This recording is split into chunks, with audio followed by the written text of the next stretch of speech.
As chapas offset são muito sensíveis e, no decorrer do processo, ela sofre um desgaste natural.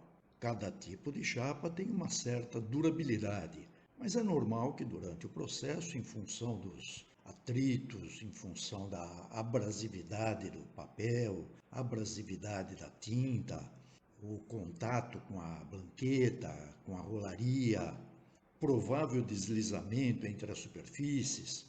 Por tudo isso, existe um desgaste natural. À medida que a chapa desgasta, os pontos de meio tom, sobretudo os pontos mais fininhos, de 1, 2, 3, 5%, eles desaparecem. E os pontos de meia tinta eles sofrem uma redução de tamanho. Acontece um ganho de ponto negativo. E, gradualmente, o resultado impresso vai modificando, as cores vão modificando, os detalhes mais finos dos trabalhos, principalmente as imagens mais claras, que a gente chama de altas luzes, elas vão perdendo detalhes nas áreas de luz, nas áreas de brilho. E isso pode ser evidenciado comparando uma série de folhas em cada momento da tiragem. Sobretudo, se comparar a primeira folha impressa com a última, vai ser possível perceber uma diferença na formação dos pontos. Dentro de certos limites, isso é esperado que aconteça. O que foge a esse limite, nós chamamos de problema. Então, nessa aula, nós vamos analisar os problemas que decorrem do desgaste anormal da chapa, da perda de ponto anormal. Esse tipo de problema normalmente acontece associado a diversos outros, como erosão da chapa, velaturas, chapa cega, que é aquela condição em que a imagem, apesar de existente na chapa, ela não aceita mais a tinta. E esse problema afeta tanto as retículas como os textos, os traços, sobretudo os traços mais finos, os detalhes das letras, as serifas, os pingos dos is e coisas dessa natureza.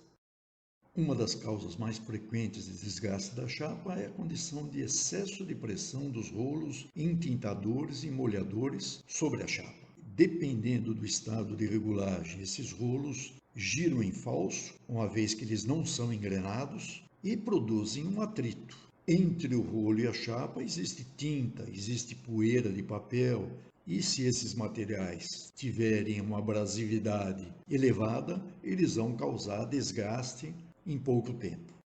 Um detalhe muito importante a considerar é que a pressão de contato entre o rolo e a chapa tem que ter o mesmo valor da pressão de contato do rolo entintador contra o rolo distribuidor. Se houver uma diferença, o rolo vai tender a ser arrastado pela superfície com maior pressão.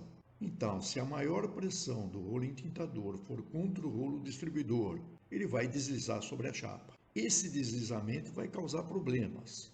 Estria, por exemplo, de rolo é uma delas, estrias horizontais. E uma consequência desse deslizamento é o desgaste por abrasão, por atrito, sobretudo se existirem materiais abrasivos contidos na tinta, ou da própria tinta, ou misturado com a tinta ao longo do processo.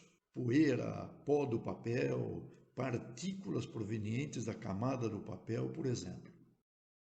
Para evitar esse tipo de problema, a primeira providência é conferir se a condição da rolaria está correta.